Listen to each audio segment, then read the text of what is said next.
Caeleb Dressel just swam his final race of the 2024 US Olympic trials, and he saved the best for last at this meet. Dressel has gotten more impressive as he's moved through this meet, which isn't uncommon for him. He kicked off the meet with a third place finish in the 100 free before upgrading to a first place finish in the 50 free, touching the wall in a 21:41. The same day Dressel won the 50 free, he also swam the semis of the 100 fly, and the double didn't stop him from putting up the fastest time out of the semis with a 50.79. The only man to break 51 seconds. That is also the first time this meet that Dressel would be entering the final with the #1 time out of the semis. For one last time, Caeleb Dressel, the reigning world record holder in this event, lined up behind the blocks, with the hopes of adding a second individual event to his Paris lineup. Right from the beginning, Dressel grabbed a slight lead with his explosive start, a lead that he was able to increase at the 50-meter mark, touching 0.3 of a second ahead of Ryan Murphy. And yes, Ryan Murphy was in this final after qualifying for both the 100 and 200 backstrokes, just for fun I guess. Dressel continued to pull away from the field over the next 50. The win looked all but secure, and the other heavy favorite, Dare Rose, was looking pretty solid. But from lane 1, Thomas Heilmann was charging. Dressel touched the wall first, and it was the 17-year-old Heilmann with the outside smoke that outtouched Rose by 0.04 of a second to add the 100 fly to his lineup in addition to his 200 fly. Dressel finished in a quick 50.19, and Heilmann in a personal best of 50.80, his first time under 51 seconds ever. In fact, that swim also breaks the 17-18 national age group record, formerly held by someone you might have heard of, Michael Phelps. Dressel's winning time currently ranks him as the third fastest man in the world this year.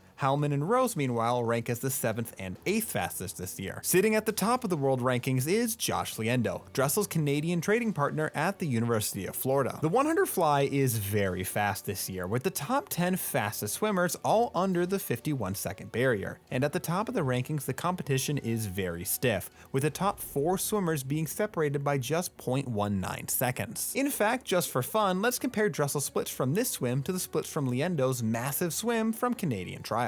Liendo showed a bit more front-end speed than Dressel, touching the first wall 0.23 seconds faster, but Dressel had the stronger back half, making up 1/10 on the second 50 to narrow the gap but not close it. Speaking of back halves, Dressel had the second fastest closing 50 in this field. Who had the fastest? Thomas Heilmann. Heilmann actually turned to the first wall in 7th. He then had to split a massive 26.57 over the second 50 to run down the field and earn that second place finish. Dressel looked very good during this swim, and 50.19 is no joke. With the 100 fly as stacked as it is this year, he's gonna have to throw everything he has at this field. What do you think about this swim, and what was your favorite Dressel swim from these trials? Let me know down below.